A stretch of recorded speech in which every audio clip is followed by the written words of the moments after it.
Chandra Ben being the instrument, and of course Baba using her in the most beautiful way to create his presence in San Francisco, but also on the whole of the West Coast and also in the whole of the US.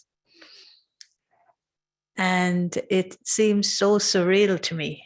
It seems as though it's real, but it's not real. It's something beyond real. Because there are times in our lives as Brahmins, we think about what would it be like when we are experiencing moments that are suddenly achanak. And I'm thinking, I never ever thought of coming to San Francisco without Chandru Ben being here. But yet, one of the most beautiful things at Amrit Vela this morning was there's such a lightness. I mean, at like 1:45, I walked toward her room. And I stood there looking in her room, thinking that maybe she'll show herself to me. But it was such a lightness. It was like a room full of light. And so I know that there'll be many, many miracles Baba will show to us, particularly fulfilling all those pure desires she had for the USA. So as much as her presence is full of light and is full of promise and is full of a potential we would never, ever be able to understand because she's left behind that, it's also a missing. You also miss her.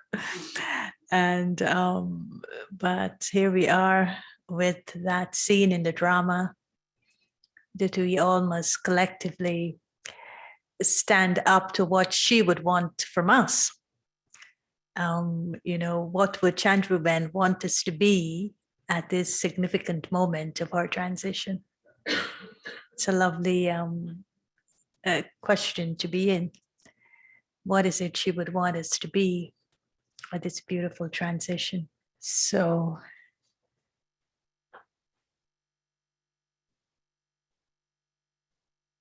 every morning, Baba comes and he feeds us with his diamond spoon. So he gives us the nourishment that is required to live that day and to go through whatever the day will bring to us. So I always see the morning's Murli as nourishment for the day. He will give us a running commentary on things that we should pay attention to, on not getting distracted by things that would happen. And so it sets for us a very good internal safety and security. When the Murlis listen, when the intellect is really absorbing what he's saying, not just at the level of understanding, even though he was saying that to us, but also at the level of absorbing. So it's just like when you eat your food, the body should be able to absorb the nutrients in the food. And it's the same way when the intellect is being fed with Baba's knowledge, the intellect should be able, or the soul should be able to absorb the nutrients of the knowledge so that it gives the soul the strength that the soul needs to live its life for the day. And so when I was listening to today's Murli, I was remembering a kind of an alignment that someone was sharing. And I'm just back from Switzerland where I had a national retreat, but before that I was in Belgium for a Lokik retreat. So in the Lokik retreat, the person who was conducting it and it reminded me of today's Murli, said for him, there are 3 levels of life. One is beauty, one is joy, and one is harmony. So then he asked me what I understand from a spiritual perspective, what does that mean to me from the VK's perspective? Of course, he would ask. And I said, beauty is in the soul. Beauty is life. So when Baba said to us today that he has come to decorate us before we go into heaven, he doesn't want us to go to heaven and for anyone else to determine what our beauty would be like. He wants to be the ultimate one to decide what the soul's beauty is like. So life, soul, is beauty. And then he tells us how to live at the confluence age. And when he says that he has come to give us unlimited happiness, and so therefore it is our responsibility to share this with each and every home. And of course, to create it in our home by living lotus-like lives. So for me, the joy is like he was saying today, you know, offer these flowers. It's like the offering that our presence brings to every place we happen to be in, or every environment we happen to be in, or all the people who are around us, packed in a plane or whatever. Are we aware that the beauty of our life is living joy? So joy is the living. It's the way we live it out. We live our lives. So the beauty was life, the joy was the living. And the harmony was the lifestyle. So am I in harmony with nature? Am I in harmony with nature, the way I eat, the way I breathe, the way my 5 senses are used? But most importantly, am I in harmony with the dance of sanskaras? And so I said to him, and it really was, I was experiencing it in today's Murli,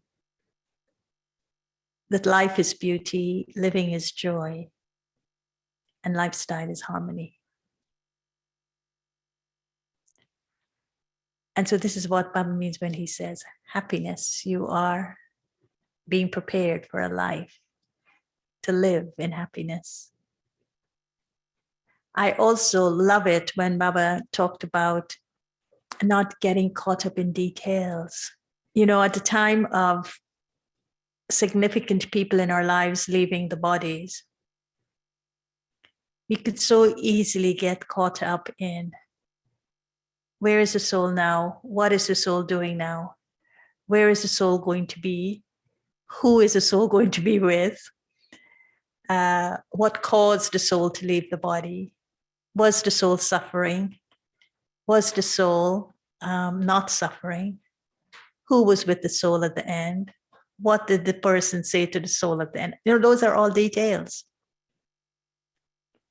And so at this time when we are here together to observe the final rites, at least for this birth and on to the other birth, Baba is saying, just do one thing. There's only one thing I'm asking you to do. And that is to remember me. Let the intellect not be caught up in all the details. Let the intellect just be focused on Baba, because we all know that Chandra Ben is a soul that gave her life to Baba. She surrendered to Baba. And so everything is now, the rein, you know, the thread of her life is in God's hand. And we should just be true to that, just remembering Baba, and she's resting in Baba's care, in Baba's comfort, in Baba's arms, sitting on Baba's eyelids, all those beautiful things that he said. So the soul can move on in the most beautiful way. And she will move on in the most beautiful way. So today, Baba reminding us, don't go into all of those details. It's quite timely, isn't it? Because these Murlis weren't written last night. These Murlis weren't chosen last night to be read today. And again, the last thing I would say is these dharna points that Baba gives to us every day. One is the question and answer, one is the dharna, and one is the blessing. And they all come at the beginning and the end of the Murli. And we wonder, well, what's happened to the actual Murli? Does that get lost somehow?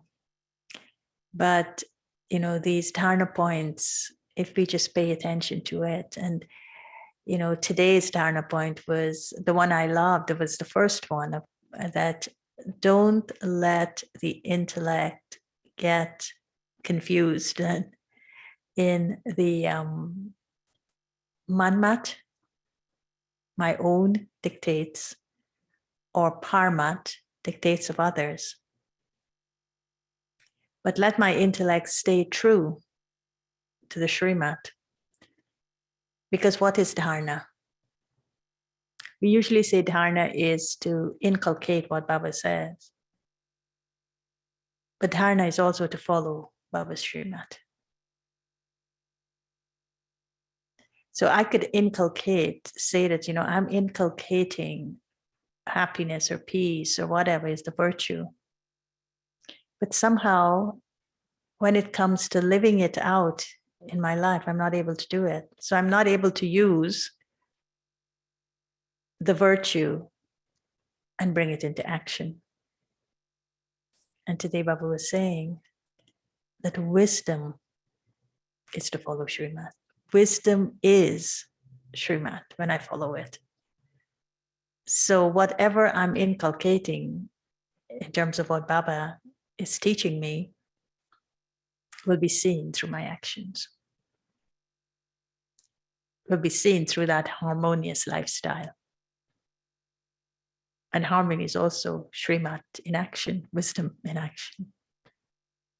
And so I was just very fascinated. And of course, the foreigner, who is the foreigner you really want to get rid of? Who was Gandhi fighting? Right? He wasn't fighting an enemy that was another country. He wasn't fighting foreign invasion politically. But Baba is saying that's why the world didn't change.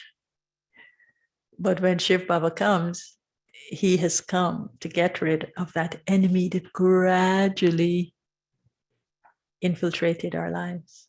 And it's so subtle, we don't even call him an enemy anymore. The vices, Ravan, Maya. And so that's the foreigner we need to get rid of.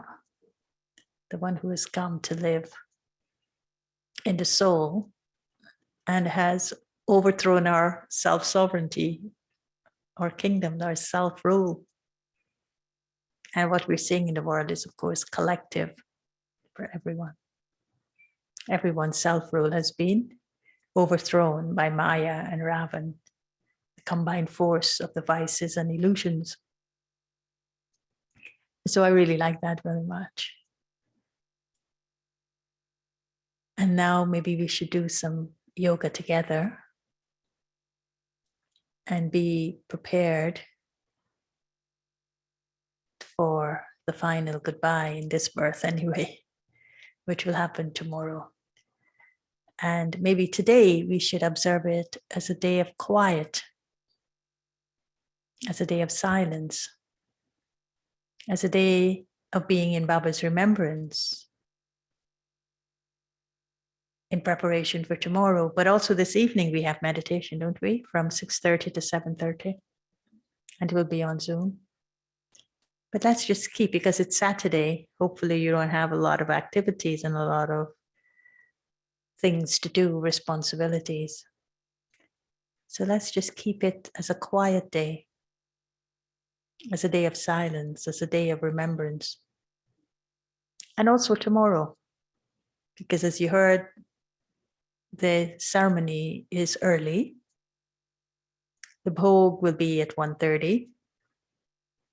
So we all need to be there by 8 or before. The bhog will be here at the center at 1:30. And then I think in the evening, we will also have yoga that will continue for 13 days. And so it is a time to really hold, we collectively holding the space with Baba as Chandra Ben transitions. And whatever that is, Baba knows, we don't. All we need to do is to hold a sacred space for her to do that with our pure feelings, our good wishes, and all the gratitude in our hearts for what she did being with us, what she did for this country, what she did for the world, and who she was as Baba's instrument. And we're all grateful to her for having done that. Okay, so do we do 10 minutes or up to 1:45? Okay, so let's do that now. Om Shanti.